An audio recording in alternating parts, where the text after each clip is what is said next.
Hi guys, welcome to Code Tectonic channel. आज हम start करेंगे फोर्थ लेक्चर यानी कंडीशनल स्टेटमेंट इन सी। मतलब ऐसे स्टेटमेंट जो प्रोग्राम को डिसीजन लेने में हेल्प करते हैं। प्रोग्राम डिसाइड करते हैं कि कौन सा कोड चले और कौन सा स्किप हो डिपेंडिंग ऑन कंडीशन। तो चलिए सीखते हैं कोड टेक्टोनिक के साथ। कंडीशनल स्टेटमेंट का नाम होता है प्रोग्राम को सोचने और डिसाइड करने की पावर देना। अगर कंडीशन ट्रू है तो एक कोड चलेगा, अगर फॉल्स है तो दूसरा। उसके एग्जाम्पल्स है यानी अगर बारिश हो तो छाता ले जाओ, वरना बिना छाते के जाओ। This is the example guys. Conditional statement helps the program make decisions.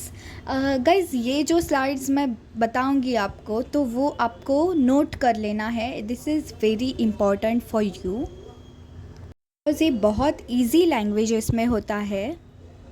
Okay guys, continue.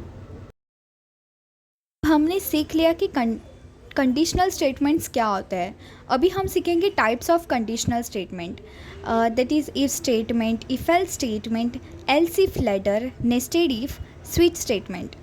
C language में 5 तरह के कंडीशनल स्टेटमेंट होते हैं। इफ़ एक सिंगल चेक, इफ एल्स 2 रास्ते ट्रू या false, else if ladder multiple condition, nested if के अंदर if, okay, switch exact value match करना।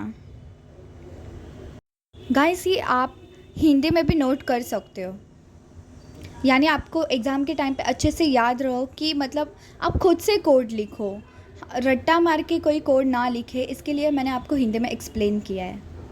अब नेक्स्ट आता है द इफ स्टेटमेंट। ये सिंटैक्स रहेगा इसका। If condition bracket curly bracket open, code execute when condition is true bracket close. Example इसका रहेगा, ये इफ़ कंडीशन का एग्ज़ाम्पल है। यू कैन से, ये आप लिख लो, एग्ज़ाम्पल लिख लो इसका। और ये जो मैंने आपको एग्ज़ाम्पल्स दिए उसका अभी आउटपुट रहेगा this x is greater than 5, explanation this. पहले x को 10 सेट किया गया, कंडीशन चेक होती है x ग्रेटर देन 5। क्या x से बड़ा, x 5 से बड़ा है? 10 ग्रेटर देन 5 ट्रू टू अंदर का कोड चलेगा, आउटपुट आएगा x इज़ ग्रेटर देन 5। अगर x इज इक्वल टू 3 होता तो कंडीशन फॉल्स होती और कुछ प्रिंट नहीं होता। इफ एल्स स्टेटमेंट, ये सिंटैक्स है इफ एल्स का। If condition bracket open execute if condition is true bracket close, else bracket close execute if condition is false bracket close. इसका ये एग्जाम्पल आएगा, ये भी आप नोट कर लो।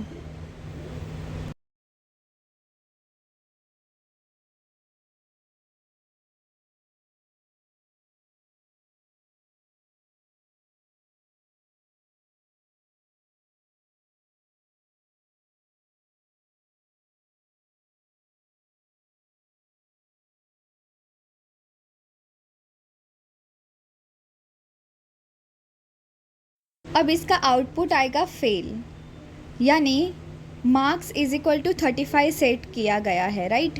तो चेक होता है marks greater than is equal to 40। क्या मार्क्स को 40 या उससे ज़्यादा है?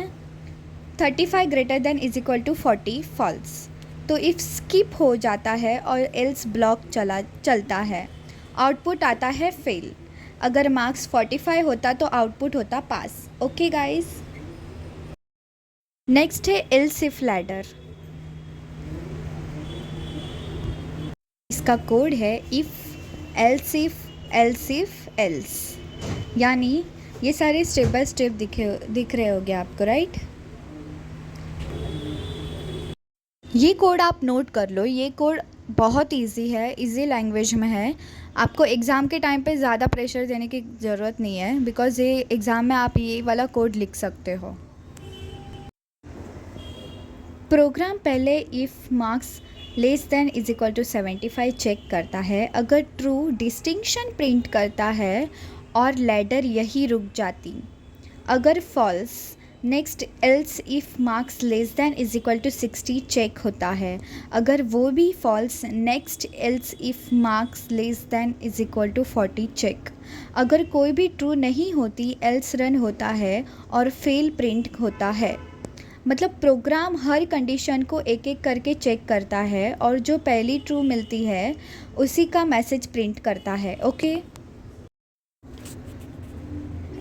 इसका आउटपुट रहेगा एंट्री अलाउड, यानी एज इज़ इक्वल टू 20 और ID इज़ इक्वल टू 1 है। पहले आउटर इफ़ चेक करेगा, age less than is equal to 18, 20 less than is equal to 18 true. अब अंदर वाले इफ़ में चेक होगा ID is equal to 1, 1 is equal to 1 is true. दोनों ट्रू होने पर आउटपुट एंट्री अलाउड है। अगर एज लेस दैन 18 है तो टू यंग। अगर ID इज इक्वल टू 0 होती तो ID रिक्वायर्ड प्रिंट होता। नेक्स्ट रहेगा स्विच स्टेटमेंट। ये सिंटैक्स है स्विच स्टेटमेंट का। Switch expression, case value 1 statement break, case value 2 statements break, default statements. अब नेक्स्ट लेक्चर में हम सीखेंगे लूपिंग स्टेटमेंट इन सी, यानी for, while and do while loops. Learn how to repeat task.